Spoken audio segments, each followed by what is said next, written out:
The Cincinnati Bengals are just a stacked team, just from top to bottom.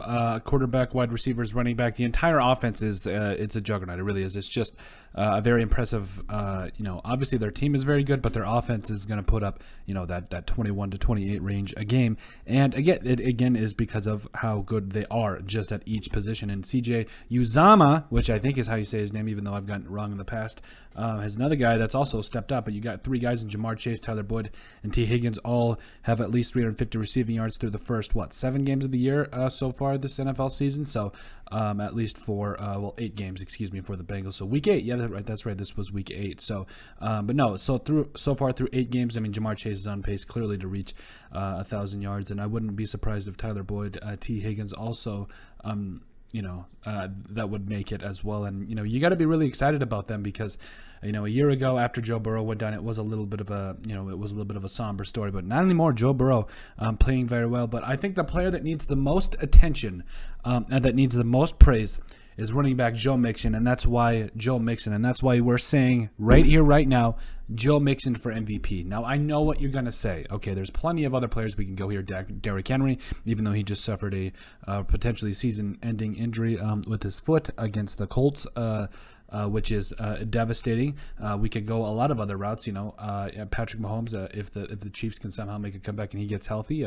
There's so many other players that we could say. Aaron Rodgers is always in the mix.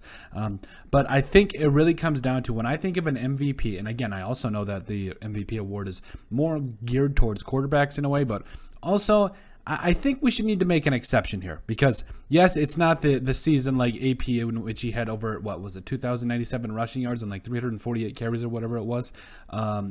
Wasn't that type of a season, but his impact cannot be overstated. And even though Samaje Perine has also played very well in his when he comes off the field, but when Joe Mixon is on the field, the Bengals are, in my mind, a different team. Yes, Perine can catch the ball at a very high clip, but also so can Joe Mixon. So far through 8 games in the NFL season, Joe Mixon has 137 carries for 572 yards and 5 touchdowns.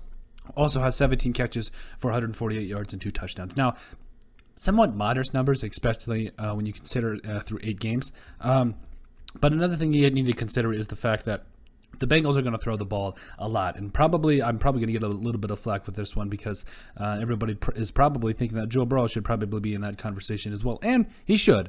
A guy that has completed 167 of 246 passing attempts for over 2,200 yards, 20 touchdowns, and 9 interceptions.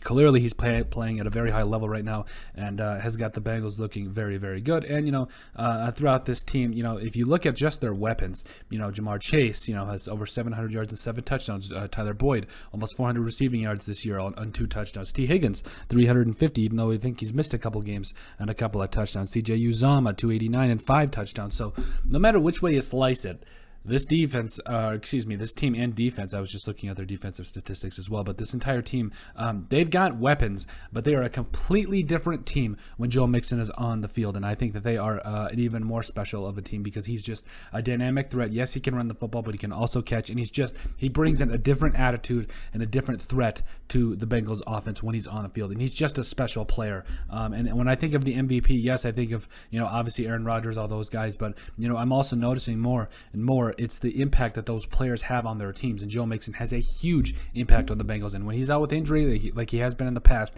it's a different team. And nothing against Samaje Perine, but I think he's very good, a very good running back. But he's not anything close to Joe Mixon, who's still in his prime, and he's a top back in the NFL, and he doesn't get near the love that he should. But let us know what you guys think. Make sure you guys like and subscribe down below. Leave a like and a comment. It helps people find the show. And we greatly appreciate all the support that we've gotten and continue to get. You guys are all truthfully awesome, and we love every single one of you. Check out our website at thesportsbriefpodcast.com. In the description down below, you'll find all of our social media platforms, so give us a like and a follow there. We'd greatly appreciate it. Also, give us a listen and sub on iTunes. And finally, if you have anything you would like us to cover, make sure you send us an email at thesportsbp@yahoo.com or put in the comment section. We'd be glad to do it. We'd be glad to cover whatever it is. But let us know what you guys think about Joe Mixon being in the race for MVP.